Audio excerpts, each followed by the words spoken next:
Good morning, good afternoon, or good evening, and welcome to another HRO Today Educational Podcast. I'm Elliot Clark, the CEO of HRO Today. We publish HRO Today Magazine, HRO Today EMEA, and HRO Today APAC, as well as hosting the HRO Today forums held around the world, and we manage the HRO Today Association. Today, we're going to be talking about one of the biggest and longest lasting issues in the world of human resources. Each year, HR goes through the difficult and often confusing and aggravating process of workforce planning. Workforce planning is, as many of you know, a historically burning platform. In our surveys and research, very few companies feel they actually do it well. I'll come back to it in a moment, but it is one of the trends in the 2023 Korn Ferry Talent Acquisition Trends Report. Korn Ferry asserts that workforce planning and some of the advances are a trend for the year to come. So we decided it would be interesting to hear how, at least in Korn Ferry's views, things are going to get better. So we have two great guests on with us. Richard Shea, who's the Managing Director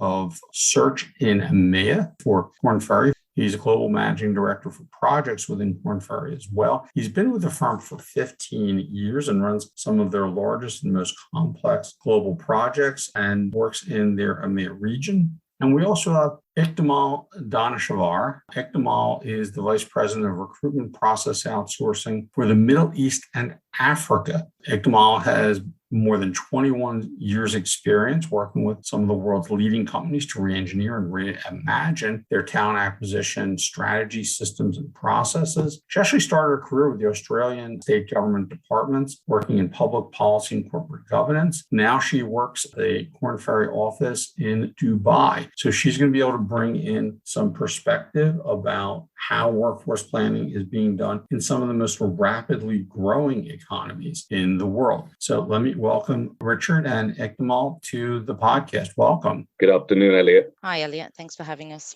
Korn Ferry, as many of you know, is one of the worldwide leaders in RPO, workforce services, consulting, retention and assessment, employee engagement. Their RPO group is ranked number one this year on the HRO Today Magazine Baker's Dozen for recruitment process outsourcing. So I'm putting you guys on the spot. You're supposed to be the best, and we're going to have the best podcast, right? That's indeed. All right. So, Richard, I'm going to start with you in Europe. In the 2023 Korn Ferry Talent Acquisition Trends Report, you reference workforce planning as a coming trend. And you reference a potential slowdown in global hiring, which everyone's talking about, as giving companies time to implement AI and other predictive analytics tools to improve workforce planning. So historically, everyone describes workforce planning as a burning platform. And there's lots of reasons. It's lack of technology tools, poor input from hiring managers, and the inability to predict long-term economic circumstances, and sometimes even turnover. But you guys listed as a trend. What suggests that there's a trend that is improving the process, Richard? You know, that's the age-old question, isn't it? And I think the viewpoint we provided is actually that employers are taking a more pragmatic approach to hiring, founded in more calculated decisions. So in today's hiring climate, it's too competitive to be reactive or to rely on luck. So supply meeting demand at the time that organizations happen to be going to market. So organizations know they need to do something. And so barriers like it's too hard or we don't have the right data or hiring managers aren't on board is no longer standing up. So they're having to tackle the bigger issues of workforce planning, that elephant in the room. And how they're looking to go about that is in a range of areas. And the first part of that is dividing up workforce planning into smaller chunks. So examples of that would be focusing purely on succession planning or demand planning or building skills taxonomies. So they're sort of looking at taking bite-sized wins at a time. So that's one issue that they're looking at. The second is tackling it in stages of maturity. So first step is sort of basic planning, perhaps linked to budgets. Next step is let's improve our data and analytics. Maybe the next step after that is, okay, let's push to an operational workforce plan that gives us 1 year projections. And when they've nailed those things, then they kind of jump a little bit more into fully strategic initiatives around and fully aligning that around the whole business strategy itself. So I think HR are starting to take ownership of this. I think it's linked more to the business needs today. And then that leads us on to probably the more AI and predictive analytics that will help them make those decisions. And I think Iktimal's got some good experience in talking about that. Iktimal, let's bring you in on this. Middle East and Africa, there's a lot of investment taking place and a lot of company growth. What is changing in workforce planning in those economies? Because, there you've got actually a plethora of people, but there's a lot of training and skilling that needs to take place to deploy. So how is workforce planning being done in that region, and what advances are you seeing? It's changing rapidly. I've been here for 16 years, and I can assure you the Excel worksheets that were being used in 2007 are vastly different to some of the technology that we're seeing today that's providing a user interface that's helping bring to life some of that workforce planning. I think what's changed here in the Middle East is that historically people wanted to come here. You would post a job, people would come. And to Richard's point about the supply meeting demand at the time the organizations go to market was very much the case. That's now not the case. And so organizations that are launching, and, if we have a look at Saudi Arabia, for example, there's, dozens of new companies that are being launched on a monthly basis. You have to have some sort of workforce plan in place, and not just workforce plan. So when we're talking about TA, also into talent management. Once we get people through the door, how do we actually retain them? And I think what's changed as the Middle East has gone through its own digitization and its own transformation around technology is that they now have access to systems that will provide the hiring managers, so people outside of HR, so the functional leaders, with something that's easy to see and understand. So it's not pivot tables on Excel where we're putting some numbers against different projects and praying that the numbers meet. We're looking at predictive analytics. We're looking at cleaner data hygiene. So we're starting to analyze the data, people that are coming into the organization, where are they coming from, how long are they staying, their job type, and using that predictive analytics to estimate how long they'll be in the organization, and therefore that feeds into the workforce plan. But the Middle East and Africa is so diverse that the maturity levels are vast. You brought up some interesting aspects of predictive analytics and modeling and how important it is in high growth economies. And I'm sure Richard would agree that it's important in EMEA. And particularly, we're looking at high inflation, potential slowdowns in hiring as banks tighten credit and raise interest rates. So in the report, Korn Ferry references a few interesting facts. First, there's a reference in the report to hiring in the past, and I mentioned that in the opening, that we've seen these ups and downs. But in 2008, particularly, and again in 2021, companies overreacted to economic conditions. They cut too fast, and then they scrambled to refill jobs after quick rebounds, and it left them short-staffed. So bad planning, the pendulum swung too hard in both directions. But you make a second assertion that 40% of turnover is due to staff burnout. And I found that particularly interesting. So that better deployment of staff and predictive analytics and assessments can reduce that and make it more of a predictable pattern that employers should incorporate into the workforce planning product that they're trying to give to their financial executives or their operating executives. And employee burnout is rarely factored into workforce planning models. So given that workforce planning is rarely factored in, people put in a turnover number, but they don't really think about the circumstances that lead to voluntary turnover or involuntary turnover. With the workforce planning technologies that are available today that are the subject of your trend statement, how can they ensure they're not overcutting and also make sure that they're effectively retaining their employees to reduce this, hard to predict component of turnover? Richard, why don't we go back to you on that one?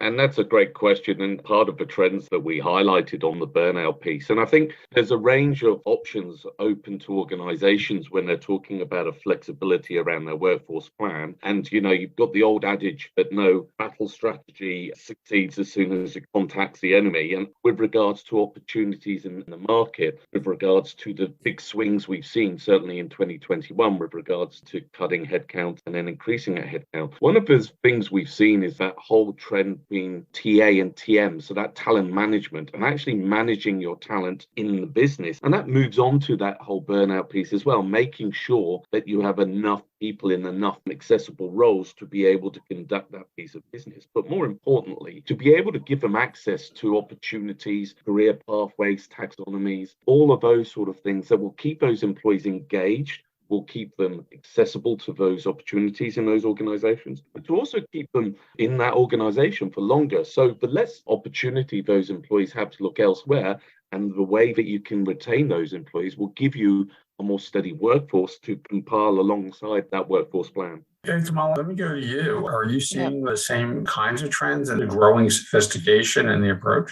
Absolutely. And we're also, I don't want to echo everything that Richard said other than just concur with it. But what we're seeing out here is also a segmentation of the workforce plan. So you have organizations, recognizing that there is a high burnout rate amongst the employees. But what they're doing is having a look at their current employee base and ring fencing what those core positions are. So what are the must-haves that an organization must protect and keep engaged, because it will have an imperial effect on the organization if they were to leave. And so what we're starting to see is these different segmentations around talent management and around the workforce plan. And what we're also seeing are companies considering more agility when they're looking into the workforce plan. So we've got employees who are being burnt out, but instead of losing them, how can we reskill them into another area of the business and give them that sense of purpose that they need to remain engaged, because that also has an impact on burnout. So yeah, it's very different here. It's quite interesting. We're seeing EVP as well playing more of a role into workforce planning and talent management, so across the business. I'll stay with you, Iktimal, for just a moment. As you look at the future of workforce planning and how HR goes about addressing it, do you think that they're not doing an effective job from HR and the hiring manager's perspective of really assessing where the employees are, whether it's through feedback processes like surveys or pulse surveys? Do you think that companies need to do more to be measuring and untapping the pressure on employees, and that they sort of, I guess, have been underestimating employee burnout? You're saying 40% of turnover is due to staff burnout. How should the talent acquisition teams, which are doing the workforce planning, partner with the retention organization?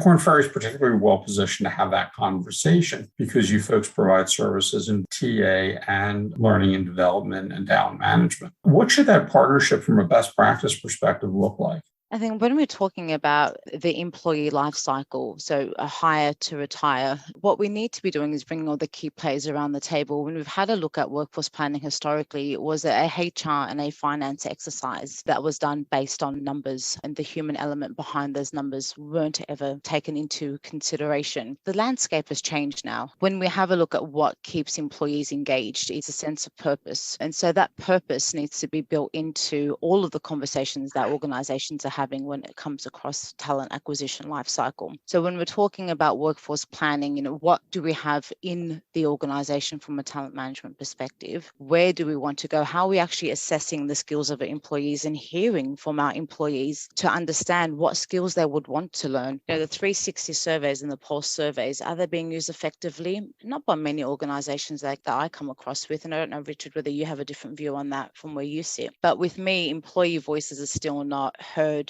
And I think if we really want to change the way that we're engaging our employees, which will have a material effect on all the things that we're discussing, then they need a seat at the table when we're discussing workforce planning and talent management. Richard, what are your thoughts with respect to how TA and the other parts of HR that are involved in development and retention partner to ensure that burnout is predictable and contained?